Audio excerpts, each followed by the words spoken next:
If you've decided it's time to move on from your ex, then this video or podcast is for you. I'm going to tell you how to successfully detach from your ex and let go. So stay tuned. But first, welcome back, my beautiful no contact army. Have you been a good little soldier? Well, if you have, then you've downloaded my app Silencio, and we now have a support button. So if you have any issues with the app, just hit the support button and email us, and we'll get back to you within 24 hours. And the link to Silencio is underneath every single video and podcast. And if you too would like to join our beautiful no contact army, all you have to do is hit the subscribe button and the bell notification, and you're in. And to read our manual, go to nocontactsecrets.com, where you can read 2 free chapters before you purchase the book. And also the link for that is underneath every video and podcast.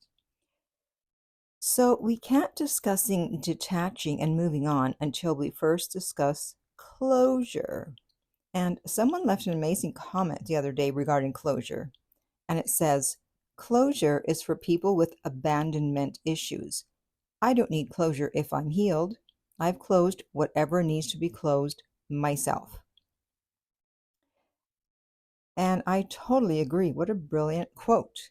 Not everyone needs closure. People with a secure attachment and definitely avoidance do not need closure, because we just villainize you in our minds and then pretend you don't exist. And that's the closure.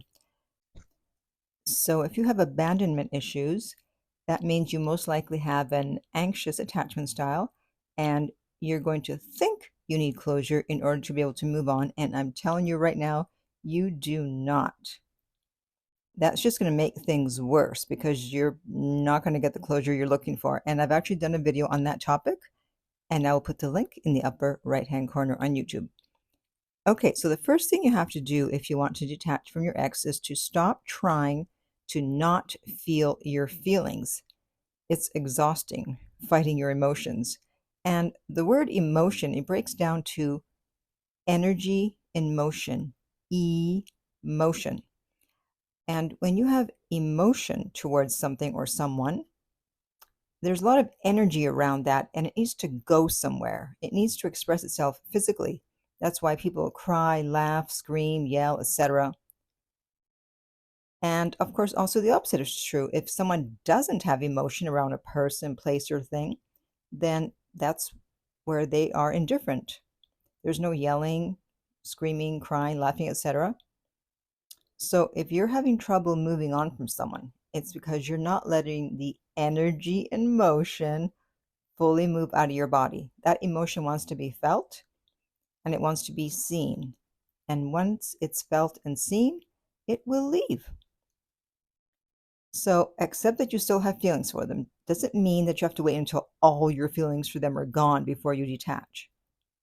You need to help yourself by feeling the feelings, not beating yourself up for still having them, and that will help you to let the feelings go. Next, you are going to make a list. Yes, another list. This is going to be a list of all the bad things that happened in the relationship and all the things you do not like about your ex. And I want you to be very detailed. I want you to be very petty and write down every little thing. The time they didn't share their dessert with you even though they knew you wanted some, the time they kept you waiting for 30 minutes, the time it took them 8 hours to return your text and they never apologized or explained why it took them so long, everything. And you're not going to do this all in one sitting, but once you start doing it, then you'll find that while you're doing other things, walking around, taking a shower, about to fall asleep, you're like, oh yeah, and then he did that, and then she did that, and then he said this. Where's my list? I got to add this. So this is an ongoing list that you keep adding to as you think of more things, because you're not going to think of everything in one sitting. And when you write things down, it forces you to look at the reality of the relationship instead of just ignoring everything and having rose-colored glasses on and being emotional about the person. This forces you to look logically instead of emotionally. And when people start thinking logically, That's the beginning of falling out of love.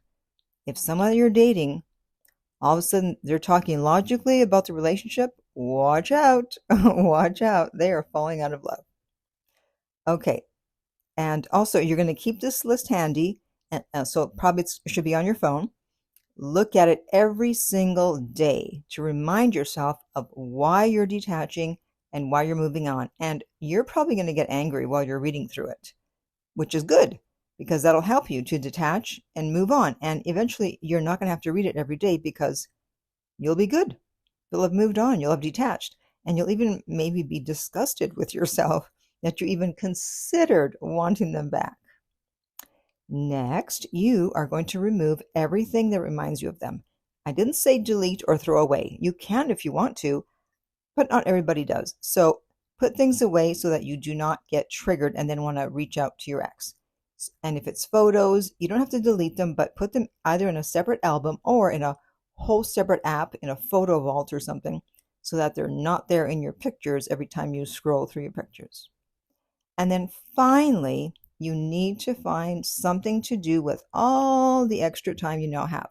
There is now a void, a vacuum which needs to be filled. Do not sit around moping and crying and wasting your precious time.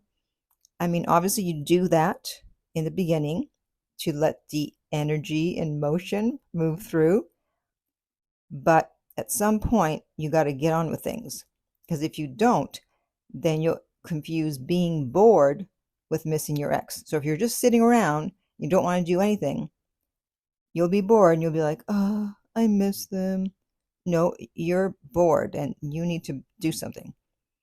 Or another way of coping that some people do is they'll jump into another dating situation or a relationship and then get triggered and then contact the ex. Now, of course, you know I always mention the gym. That's first and foremost. But now you have time to do all the things you weren't able to do during the relationship. So keep yourself busy, keep leveling up, keep improving yourself. I'm not going to give you a list here.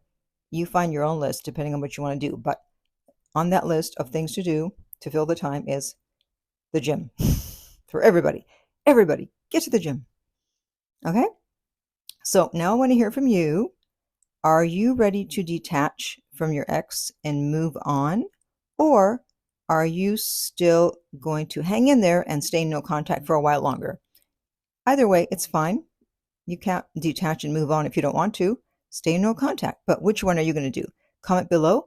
And in the meantime, if you would like my help personally to get your ex back, you can contact me at theartoflove.net and we will send you the rates. They are not on the page. If you're listening to this as a podcast, please rate and review. If you're listening to this as a video, please subscribe and like if you liked the video. And then finally, remember, love inspires, empowers, uplifts, and enlightens.